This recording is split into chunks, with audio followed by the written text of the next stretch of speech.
잘못된 사고로 인해서 내 뇌가 전체 점령당하지 않으려면은 첫 번째 객관적인 근거, 두 번째 반대쪽 의견을 바라보고 나의 사고를 비판적으로 바라봤을 때 여러분 머릿속에 자라나는 편견이라는 바오밤나무의 씨앗을 뽑아내실 수 있으실 거예요.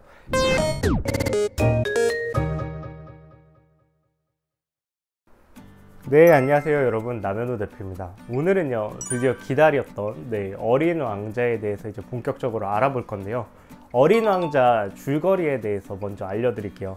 어떤 조종사가 사막에서 비행을 하다가 길을 잃게 되고 추락을 해요. 그래서 연료가 없는 상태인데 굉장히 절박한 상태죠.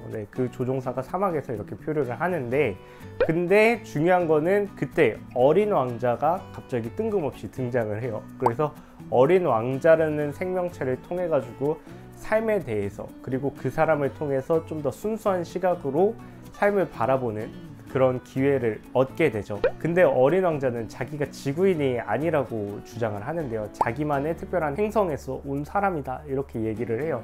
그래서 처음에 조종사는 믿지를 않았죠.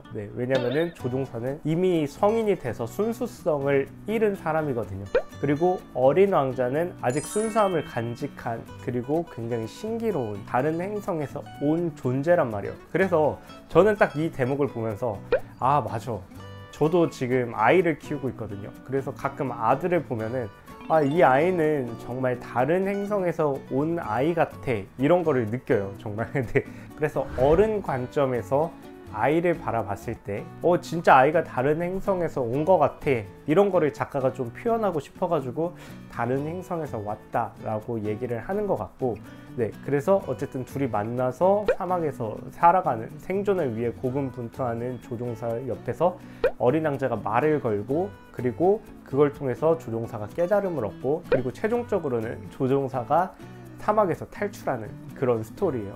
근데 마지막 부분에 거의 탈출하기 직전에 어린 왕자가 독사한테 물려서 죽임을 당하죠. 근데 어린 왕자는 슬퍼하지 말라고, 나는 내 행성으로 가는 거라고 이렇게 얘기를 합니다. 그리고 어린 왕자가 떠나가고 조종사는 생존을 하게 된 다음에 어린 왕자에 대해서 다시 생각을 하게 됐죠. 그리고 굉장히 그를 그리워합니다. 그래서 이런 일련의 과정들을 굉장히 작가가 섬세하게 잘 표현을 했고요.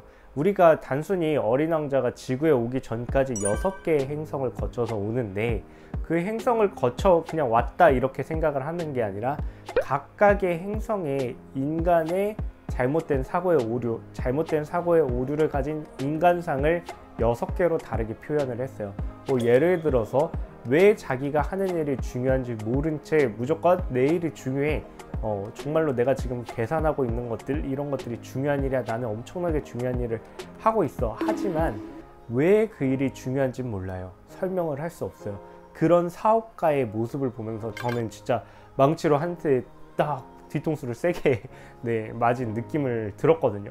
그래가지고 아, 맞아, 내가 이 온라인 창업을 하고 이런 사업을 하고 이렇게 열심히 살아가고 있는데 이 사업이 정말로 왜 중요하지에 대해서 깊게 통찰해 볼 수 있는 시간을 가졌어요. 이 6개의 행성에 대해서 어린 왕자가 이야기를 하면서 저는 그것들을 보고 아, 나는 같은 실수를 하지 말아야지, 이런 사람이 되지 말아야지, 이런 것도 좀 깨달았어요. 제가 실제로 책에 있는 내용을 바탕으로, 문구를 바탕으로 여러분들과 이제 하나하나씩 논의해 볼 시간을 가질게요. 그러니까 요 줄거리를 짧게 요약을 해드리면은, 사막의 조종사가 표류를 했는데 근데 어린 왕자라는 생명체를 만났고, 어린 왕자 이야기를 들으면서 이 조종사가 순수성을 찾아가는 이야기다 라고 짧게 기억해 주시면 되겠습니다. 처음에 어린 왕자랑 조종사랑 만나는 장면이 있는데, 어린 왕자가 조종사한테 그림을 그려달라고 부탁을 해요. 양그림을 그려달라고 부탁을 하는데, 조종사가 나는 어렸을 때 내가 그린 그림을 보고 아무도 사람들이 못 알아봤기 때문에 어린 왕자도 못 알아볼 거야 라고 하고, 코끼리를 삼킨 보아뱀을 그려서 어린 왕자한테 보여줘요. 근데 어렸을 때 그 그림을 보여주면은 사람들이 이렇게 얘기를 했어요. 넌 왜 모자를 그렸니? 라고 얘기를 해서 이제 조종사가 굉장히 실망하고 충격을 받았는데, 근데 어린 왕자는 딱 그 모자같이 생긴 그림을 보자마자 얘기를 해요. 내가 원했던 그림은 코끼리를 집어삼킨 보아뱀이 아니야. 이제 딱 그 말을 듣자마자 조종사가 와, 이 어린 왕자는 어떻게 내가 그린 그림을 한 번에 해석하지? 라고 하고 충격을 받는 그런 장면이 있거든요. 이런 조종사의 모습을 보면서 대부분의 사업자들이 하는 실수를 발견할 수 있었어요. 이게 무슨 말이냐면은 대부분의 사람들은 자기가 자기만의 생각으로 나의 관점에서 그림을 그려요. 메시지를 전달하고 그림을 그려서 소비자한테 보여줘요. 요거는 코끼리를 삼킨 보아뱀이야, 이렇게 얘기를 하는데, 근데 소비자 관점에서 봤을 때는 이거는 그냥 모자일 뿐인데 라고 해서 거기서 벌써 미스 커뮤니케이션이 나는 거죠. 여러분들, 커뮤니케이션은 뭐예요? 이 메시지를 전달하는 샌더랑 메시지를 전달받는 리시버가 있잖아요. 근데 이 메시지를 그 샌더가 전달을 해서 리시버가 받는 그 과정이 커뮤니케이션이라고 제가 지난 영상에서 말씀을 드렸죠. 근데 이 커뮤니케이션의 성공성을 어떻게 평가를 하냐면 바로 얼마나 메시지가 제대로 전달됐는지, 거기에 따라서 이 커뮤니케이션의 성공 여부가 달라지는 거예요. 근데 이 내가 전달하고자 하는 의도를 소비자들이 파악을 못하고, 그리고 그거를 보고 모자라고 생각을 하면은, 그러면은 거기서부터 이미 의미 전달에 오류가 생겨나고 설득력이 떨어질 수밖에 없다는 거예요.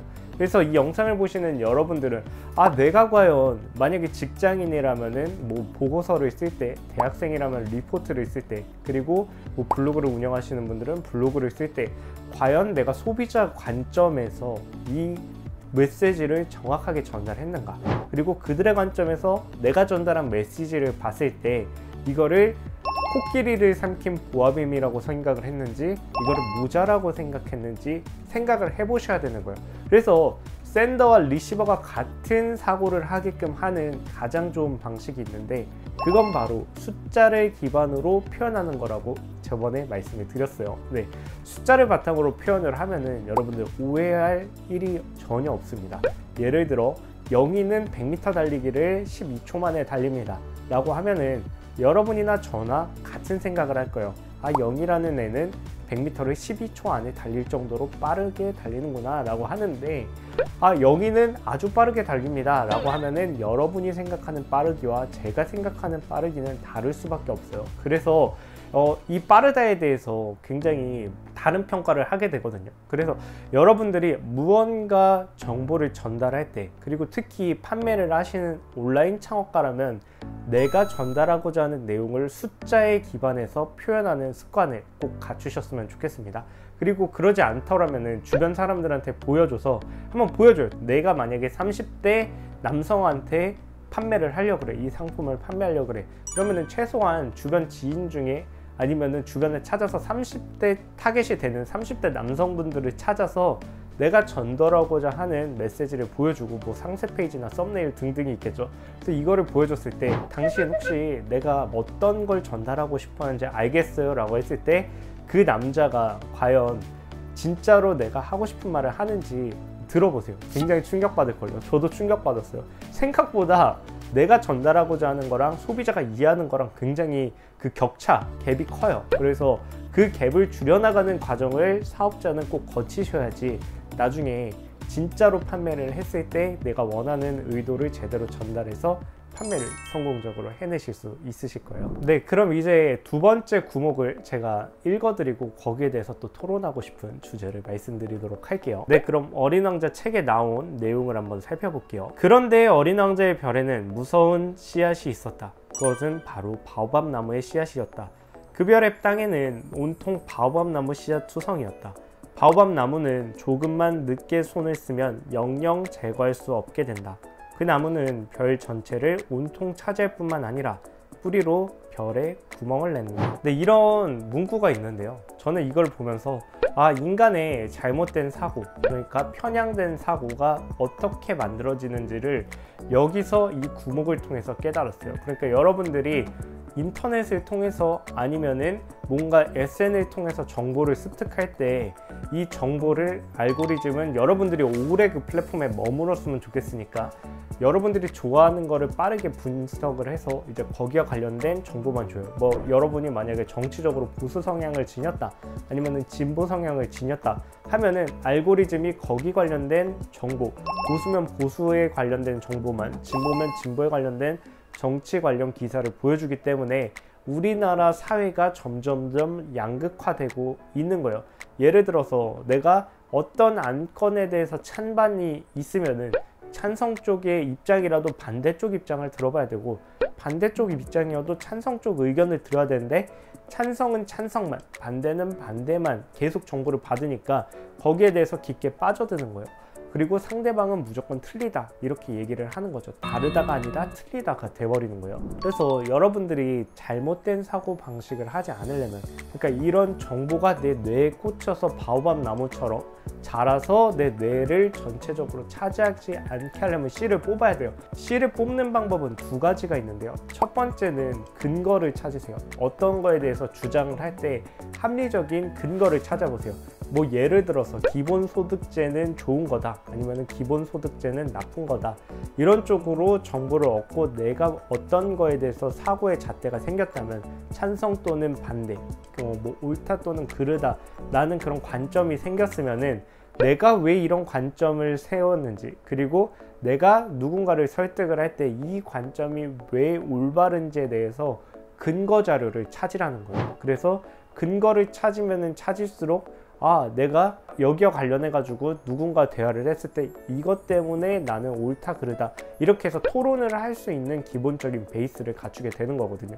그리고 두 번째로 하셔야 되는 거는 상대방의 관점, 상대방 진영에 있는 논리를 객관적으로, 뭐 논리를 펼치는 사람들 있잖아요. 뭐 극단적으로 펼치는 사람이 아니라 객관적으로 펼친 사람의 논리를 살펴보고, 그리고 나서 그들의 관점을 반박을 해보세요. 그들의 주장을.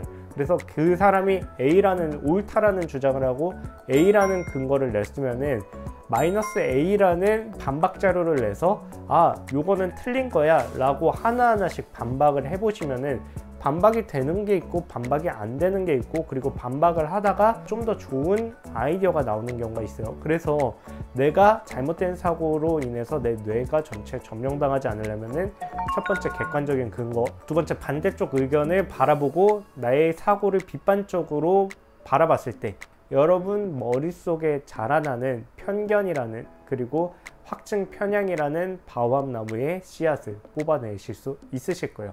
이거 정말 중요합니다, 여러분들. 이거 뭐 특히 고집이 세신 분들이 있는데, 어떤 거에 대해서 고집이 세신 분들은 이 고집이 왜 세졌냐면 그 분야에 대해서만 정보를 계속 지속적으로 노출을 받았기 때문에, 그 정보만 소비를 했기 때문에 내가 완전히 맞아. 그러니까 바오밥 나무가 이미 머리에 자란 사람들이요. 네, 그런 분들이 되지 않으려면은 제가 알려드린 대로 정보를 비판적으로 수용하고, 그리고 상대방의 관점도 바라보는, 찾아보는 그런 사람이 되셨으면 좋겠습니다. 오늘 영상은 여기까지고요. 다음 시간에도 어린 왕자 내용 이어서 살펴보도록 하겠습니다. 감사합니다.